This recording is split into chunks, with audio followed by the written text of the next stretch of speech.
Welcome back to all my current viewers and subscribers, and welcome to all the new viewers. If it's your first time watching Voice of the Victims, please consider subscribing to the channel.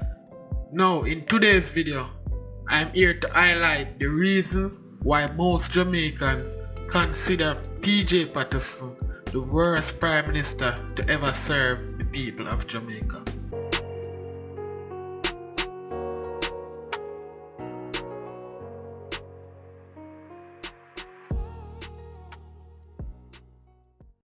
Percival James Patterson, more commonly known as P.J Patterson. He was born on April the 10th, 1935 in the parish of Hanover. He then relocated to Kingston, where he attended Calabar High School. Upon P.J completion of high school, he pursued higher learning at the University of West Indies and also the London School of Economics. P.J was the chairman of the UWI's External Affairs Commission. That's when his interest in politics came about, because he was exposed to other world leaders and their thoughts on making changes in their country through representational politics. P.J also holds 2 degrees, and he is also the recipient of the Leverhulme Scholarship and the Sir Hugh Perry Prize for Excellence in Law of Contracts. PJ is a lawyer by trade outside of politics.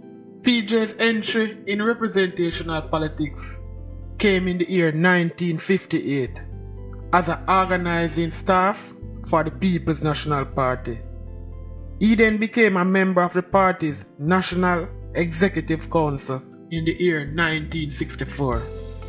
5 years later, he became an opposition senator appointed by then party president Norman Manley. In the year 1969, PJ became the People's National Party vice president, just at the age 33, and was the youngest person to ever hold that position in the PNP.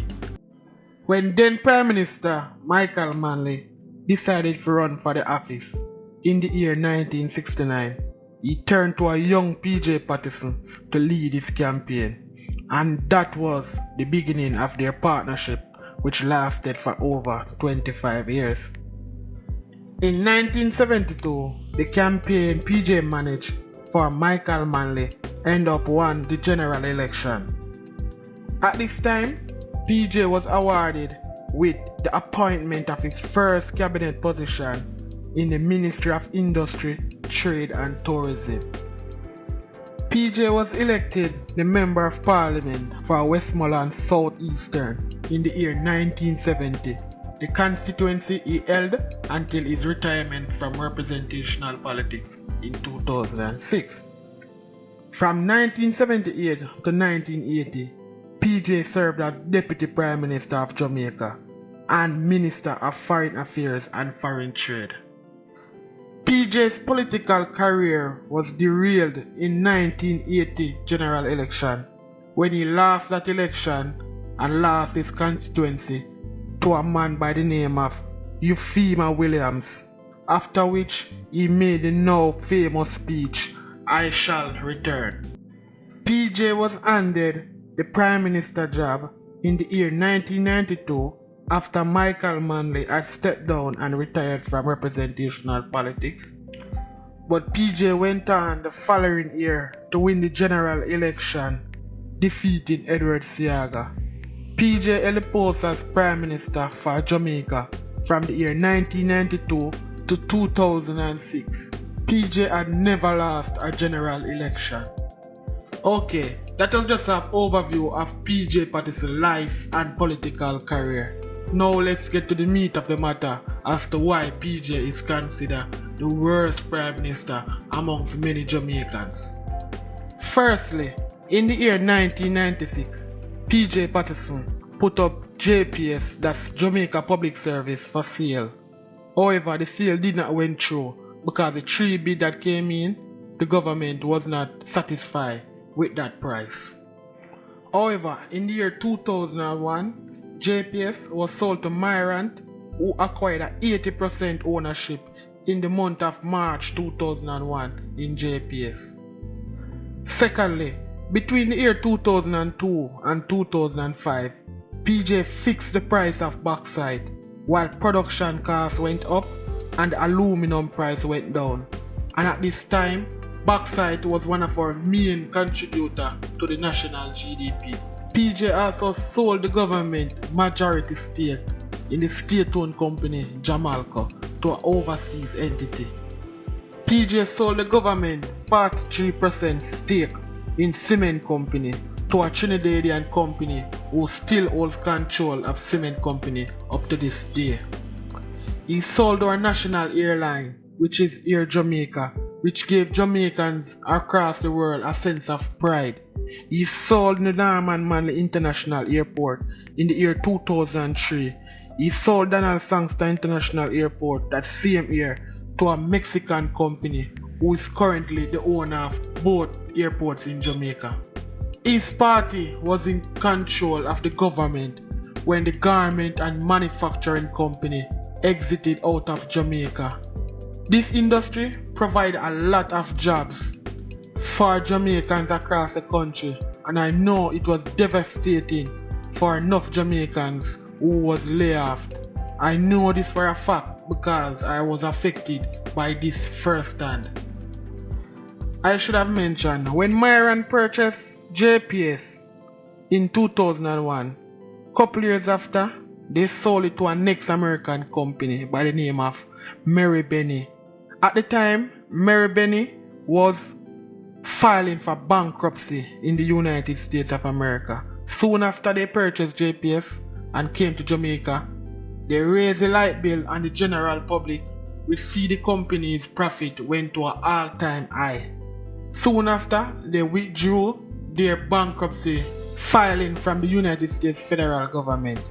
They then came out in a press release and said P.J. Patterson was their chief advisor. All these companies PJ had sold in the late 90s and early 2000s. If these companies were still under the governance or the running of Jamaican, it would be a total different argument as it relates to our economy. Because at no time a company like JPS should be privatized. This company shouldn't be for profit. The country Jamaica or the government of Jamaica own absolutely nothing in this country. PJ sold out all of it. They always said, it's not the same day a leaf drop a water bottom it rotten. And this is a true testament to Jamaica. Because at the time when PJ sold all these companies from Jamaica, it wasn't affecting it. It seemed like the best decision at the time. But now, 10 to 15 years on, it seems to be the worst decision Jamaica has ever made. One Prime Minister single-handedly sold all the major industries in the country. Just imagine if Jamaica did still have control of cement company, JPS, the airports. The country would be in a much better state as it relates to the economy. The two main indicators which indicate how good our Prime Minister has done during his tenure at the top seat in the country is how that Prime Minister handles the crime situation and how that Prime Minister handles the economy. And I'm going to now give you the numbers as it relates to PJ Patterson when he was the Prime Minister. When PJ took over the country as Prime Minister in the year 1992, the loss of life for that year was 629. When PJ left the office in the year 2006, the loss of life for that year was 1,340, which is about 120% is increase in loss of life, which is very bad because for most of his time, the loss of life was over 1,000 for the year. And he also oversees one of Jamaica's most bloodiest year, which is 2005. As it relates to the economy, in the year 1992, when PJ took over Jamaica, the GDP for the country was $3.5 billion. When he left in the year 2006, the GDP was $11.9 billion US. The economy had grown, so I can give him props for that. However, when compared to some of the other Caribbean islands within the same time frame, This is a joke as it relates to percentage and growth of the economy. One example is Trinidad and Tobago. During the same time period, Trinidad left from 5 billion to 18 billion. And not to mention all of the scandals that rocked the PNP party when PJ Patterson was the Prime Minister.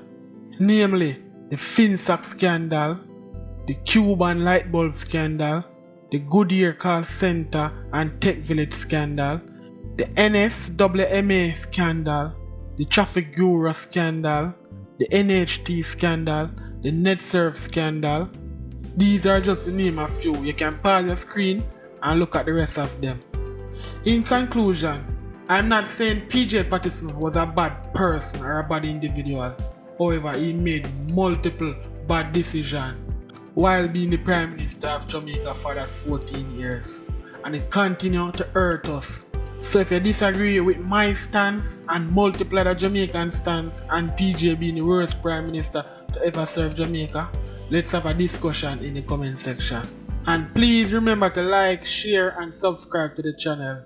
And like I always say, remember to hug your loved ones. See you in the next video.